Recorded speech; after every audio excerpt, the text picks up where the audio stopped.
வணக்கம். இது உங்க நூற்றாண்டு தமிழ். இந்த பதிவுல வர எதுவுமே டிப்ஸோ, கால்ஸோ கிடையாதுங்க. ஸோ ட்ரேட் எடுக்கிறதுக்கு முன்னாடி உங்க ஃபினான்ஷியல் அட்வைஸரையோ, இல்ல செபி ரிஜிஸ்டர் அனாலிஸ்ட்டையோ கேட்டு ட்ரேட் பண்ணுங்க. வாங்க இன்னைக்கு வீடியோக்குள்ள போலாம். நேத்து என்னோட போர்ட்ஃபோலியோ கண்டிஷன்லாம் எப்படி இருந்துச்சுன்னா, இந்த வடிவேலு ஒரு படத்துல வருங்க காமெடி. "உன்னை யாரு பிரிச்சா? குறுக்க கோடு கிழிச்சா? 2ஆன சொந்தம் நாளாச்சு." அப்படிங்கிற மாரி தாங்க என் போர்ட்ஃபோலியோ அடிச்சு துவச்சு பிரிச்சு வச்சிருக்காய்ங்க. கிட்டத்தட்ட 2.1% டவுனுங்க என் போர்ட்ஃபோலியோலாம் நேத்து. எனக்கு அப்படியே ரத்த கண்ணீர் வருது. ஏன்டா இப்படி பண்றீங்கங்கிற மாரி.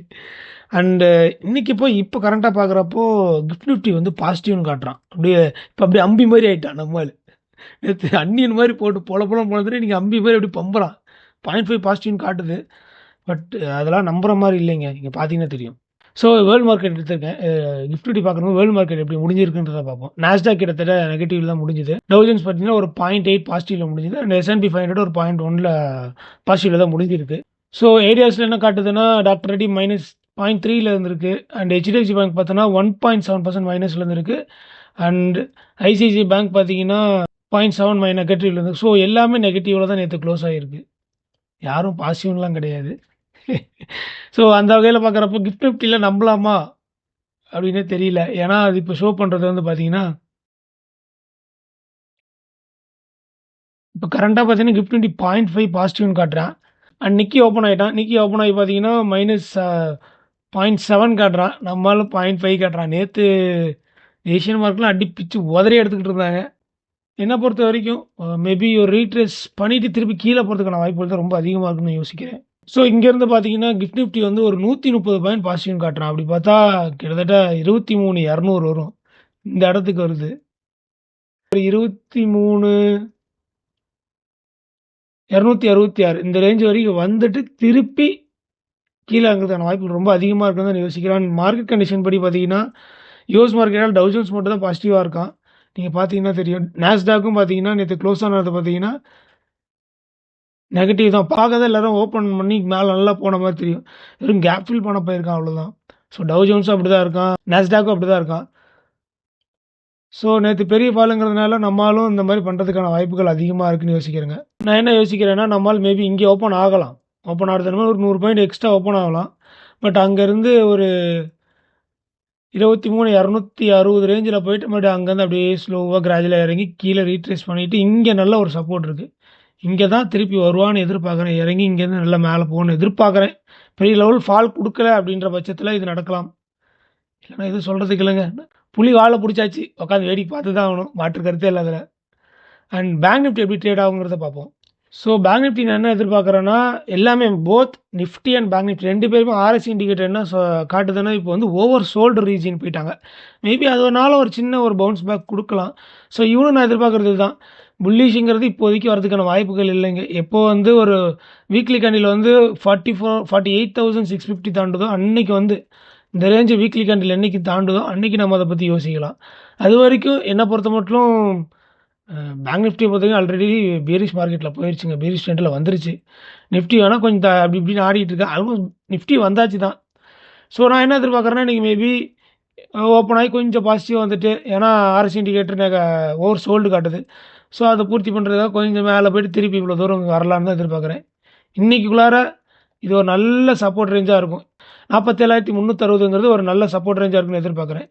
வீக்லி பார்த்தீங்கன்னா கண்டிப்பாக நம்மளால் இங்கே வந்து தொட்டுருவான்னு எதிர்பார்த்துட்ருக்குங்க. ஒரு 46,400 தொடுவான்னு எதிர்பார்க்குறேன் இந்த வாரத்துக்குள்ளார. அதுவும் பேங்க் நிஃப்டியை பொறுத்த வரைக்கும் அவங்களோட Q3 ஏர்னிங்ஸ் ரிப்போர்ட் வந்து வந்ததில் எதுவுமே சரியில்லை. இன்னும் ரிசல்ட் வரல. பட் ரிப்போர்ட் வைஸ் பார்த்தீங்கன்னா எதுவும் சொல்லிக்கிற அளவுக்கு வரலைங்க. முக்கியமான பேங்க்ஸில் SBIயாக இருக்கட்டும், ஆக்சிஸாக இருக்கட்டும், ICICI இன்னும் அவங்க Q3யோட அப்டேட்ஸை பற்றி சொல்லவே இல்லை. லைக் எந்த மாதிரி இருக்கும் எதிர்பார்க்கலான்னு. அது சொன்னாங்கன்னா மேபி நம்ம மார்க்கெட்டோட நடுவுலே வரதுக்கான வாய்ப்புகள் இருக்குது. அந்த மாதிரி டைமில் டக்குன்னு ஒரு ஸ்பைக் கொடுக்கலாம். மேலேயோ கீழேயோ நல்லா இருந்தால் மேலே ஸ்பைக் கொடுக்கலாம். இல்லையோ கீழே ஸ்பைக் கொடுக்கலாம். பட் லாங் ரன் அதாவது 1 வீக் 2 வீக் ரனில் பார்த்தீங்கன்னா மேக்ஸிமம் இங்கே வரதுக்கான வாய்ப்புகள் ரொம்ப அதிகமாக இருக்குங்க. அதாவது 47,360 46,400 வரதுக்கான வாய்ப்புகள் ரொம்ப அதிகமாக தான் இருக்குன்னு நான் யோசிக்கிறேன். பொறுத்திருந்து பார்ப்போம் என்ன நடக்குதுன்னு. அண்டு ரொம்ப பேசாமல் ஸ்டாக் ஸ்பெசிஃபிக் போயிடுவோம். சில ரிசல்ட் இன்றைக்கி முக்கியமான ரிசல்ட்லாம் வந்திருக்கு. அதை பார்ப்போம் என்னென்னு. ஸோ எதிர்பார்த்த மாதிரி தான் நல்ல ரிசல்ட் தான் குடுத்துருக்கான். பிகாஸ் இப்போ கண்டிப்பா அடுத்தடுத்து வர ரிசல்ட்ஸ்லாம் நல்லா இருந்தா மட்டும் தான் மத்த ஷேர்ஸ்லாம் நல்லா ட்ரேட் ஆகும். அந்த வகையில இன்னைக்கு ஏஞ்சலோட ரிசல்ட் நல்லா தான் வந்திருக்கு நேத்து. அண்ட் ரூ. 11 டிவிடெண்ட் சொல்லியிருக்காங்க ஒரு ஷேருக்கு. கிட்டத்தட்ட ப்ராஃபிட் 8% அதிகமா இருக்கு நெட் ப்ராஃபிட். 280 கோடி வந்திருக்கு. அண்ட் ஷேர் இப்போ இன்னைக்கு ஐ மீன் நேத்து எப்படி ட்ரேட் ஆச்சுங்கிறத பார்ப்போம். ஸோ ஆல்ரெடி நேத்தே பார்த்துருந்தோம் வீடியோல. ஸோ மேக் ஆர் பிரேக் அப்படின்ற ஒரு டிசிஷன்ல தான் இருக்கான் ஏஞ்சல் ஒன். நல்ல ரிசல்ட் தான் குடுத்துருக்கான். பொறுத்திருந்து பார்ப்போம். இன்னைக்கு மார்க்கெட் எப்படி பிஹேவ் பண்ணுதுன்றத பொறுத்து தான் இன்னைக்கு இதோட ஷேரோட ட்ரேடும் இருக்கிறதுக்கான வாய்ப்புகள் இருக்கு. சப்போர்ட்ன்றது நெக்ஸ்ட் சப்போர்ட் ஒரு 2030லையும் டூ ஒரு 1950 அந்த ரேஞ்சுக்குள்ளார இருக்கிறதுக்கான வாய்ப்புகள் இருக்கு. அதுவும் 2030ங்கிறது ஒரு நல்ல ரேஞ்சா இருக்கு. அந்த இடத்துக்கு வந்தோன்னா அக்கவுண்ட் பண்ணுறத பற்றி யோசிக்கலாம். நல்ல ஷேர் தான் லாங் ரன்னுக்கும் இன்னும் நிறைய பேர் அக்கவுண்ட் பண்ணுறதுக்கான வாய்ப்புகள் இருக்குது. ஸோ ஏஞ்சல் மாதிரி இருக்க டிஸ்கவுண்ட் ப்ரோக்கர்ஸ் பயங்கரமான பெனிஃபிட் அடைவாங்க அந்த வகையில்.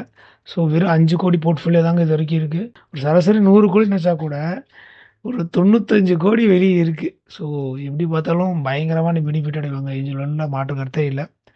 அண்ட் பொறுத்து பார்ப்போம், ஈவினிங் வீடியோவில் பார்ப்போம் ஷேர் எப்படி ட்ரேட் ஆச்சுங்கிறத. ஸோ எல்லாரும் எதிர்பார்த்த HCL ரிசல்ட் வந்துருச்சு. ஸோ நெட் ப்ராஃபிட் வந்து கிட்டத்தட்ட 5.5% அப் ஆயிருக்கு. டிவிடெண்ட் வந்து 18 ரூபா கொடுத்துருக்காங்க ஒரு ஷேருக்கு. போயிட்டு இதெல்லாம் பார்க்கறதுக்கு முன்னாடி இவங்களோட ப்ராஃபிட் மார்ஜின் எந்த அளவுக்கு இருக்குன்றத பார்ப்போம். ஸோ ஸ்க்ரீனில் பயங்கர வேகமாக இருக்காங்க. அதுக்குள்ளே எல்லாமே அப்டேட் பண்ணியிருக்காங்க. கிட்டத்தட்ட நான் இங்கே வந்ததுக்கான ஆப்ரேட்டிங் மார்ஜின் எப்படி இன்க்ரீஸ் ஆயிருக்கானு. ஸோ டீசெண்டான அதே மெயின்டைன் பண்ணுறாங்க. 21, 22, 22, இப்போ 23. ஏங்க பயங்கரமாக நம்ம ருப்பி விழுந்துக்கிட்டு இருக்கு.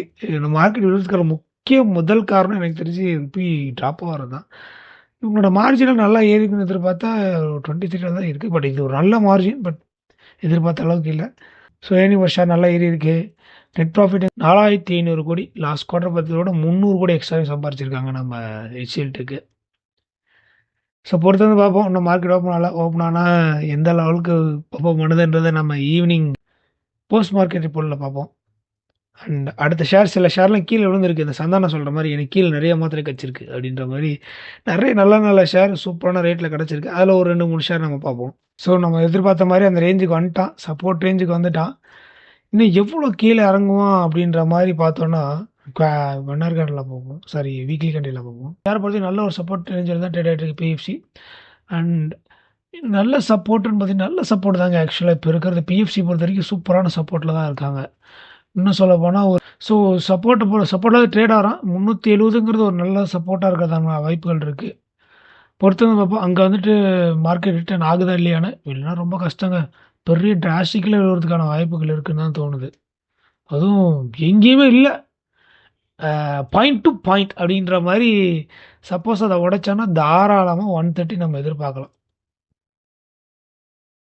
தாராளமாக வருவாங்க. அட்லீஸ்ட் இதுக்காக வர்றதுக்கான வாய்ப்புகள் இருக்குங்க. 150 வர்றதுக்கான வாய்ப்புகள் பாயிண்ட் டு பாயிண்ட். இந்த பஸ் வேறு எங்கேயும் நிற்காது.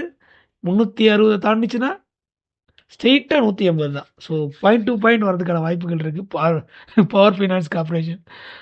பட் அந்த அளவுக்கு போகாது நம்புவோம், எதிர்பார்ப்போம். இல்லைன்னா இந்த இடத்துல கொஞ்சம் ஆசிலேஷன் ஆகிறதுக்கான வாய்ப்புகள் இருக்குங்க 250ல். அதுக்கப்புறம் நடுவில் ஒரு சின்ன டீ பிரேக் போட்டுட்டு இறங்குறவங்கள இறங்கிக்கலாம். திருப்பி நம்ம அடுத்த ஸ்டாப் 150 தான் போயிடுவான். சப்போஸ் இந்த மாதிரி நெகட்டிவாக ட்ரேட் ஆனால். ஸோ அடுத்த ஷேர்னு பார்த்தீங்கன்னா ஹீரோ மோட்டோகார்ப் தான். ஹீரோ மோட்டோகார்ப் பார்த்தீங்கன்னா வீக்லி கேண்டிலில் போட்டிருக்கேன். நல்ல ஒரு டிராஸ்டிக்கான ஃபாலு. இந்த கேட்டால் EV கிட்ட இல்லை அப்படின்னு. பட் அப்படி யோசிக்கக்கூடாது. ஏத்தரோட ஆல்மோஸ்ட் ஒரு பாதி ஓனர்னு பார்த்தீங்கன்னா ஹீரோ மோட்டோகார்ப் தான். இப்போ ஏத்தர் வர லிஸ்டிங் வரப்போகிறாங்க. அந்த வகையில் பார்க்குறப்போ ஒரு நல்ல பெனிஃபிட் அடையக்கூடிய ஒரு ஷேரில் ஹீரோ மோட்டோகார்ப் ஒன்று. மார்க்கெட் இப்படியே கண்டினியூஸாக ஃபாலோ ஆச்சுன்னா 3400 எதிர்பார்க்குறேன். வந்து அந்த இடத்துல கண்டிப்பாக கொஞ்சம் அக்குமுலேட் பண்ணுறதை பற்றி யோசிக்கலாங்க ஹீரோ மோட்டோகார்ப் பொறுத்த வரைக்கும். நேற்று மார்க்கெட்டில் எவ்வளோ FI விற்றாங்கிறத போய் பார்த்துருவோம். ஸோ இது நேற்று டேட்டு ஜனவரி 13 கிட்டத்தட்ட 8000 கோடி DI வாங்கியிருக்காங்க. 4000 கிட்டத்தட்ட ஒரு 5000 கோடி FI விற்றுருக்காங்க. மார்க்கெட் டோட்டல் வேல்யூ எழுதுறதுன்னு பார்த்தீங்கன்னா 12 லட்சம் கோடிங்கிறாங்க. இவங்க விற்றது பார்த்தீங்கன்னா 5000 கோடி தான் காட்டுறாங்க. இதில் என்ன முக்கியமான விஷயம் நம்ம நல்லா பார்க்க வேண்டியது இருக்குன்னா, பேனிக் செல்லிங் பயங்கரமாக நடந்துட்டு இருக்குங்க. அதில் மாற்று கருத்தே இல்லை. இப்போ பயங்கரமான ஒரு பேனிக் செல்லிங் நடந்துட்டு இருக்கு நம்ம த்ரூ அவுட் இந்தியாவில். நீங்க என்ன பண்ணிட்டு இருக்கீங்க? செல் பண்ணிட்டீங்களா? இல்ல ஹோல்ட் பண்ணிட்டு இருக்கீங்களா? வேற வழி இல்லங்க. ஹோல்ட் பண்ணி தான் ஆகணும். ஹோல்ட் பண்ணிட்டு இருக்கீங்களா? எப்படி? என்னன்றத கமெண்ட்ல மென்ஷன் பண்ணுங்க. நான் ஹோல்ட் பண்ணிட்டு தான்ப்பா இருக்கேன். வேற வழி இல்ல.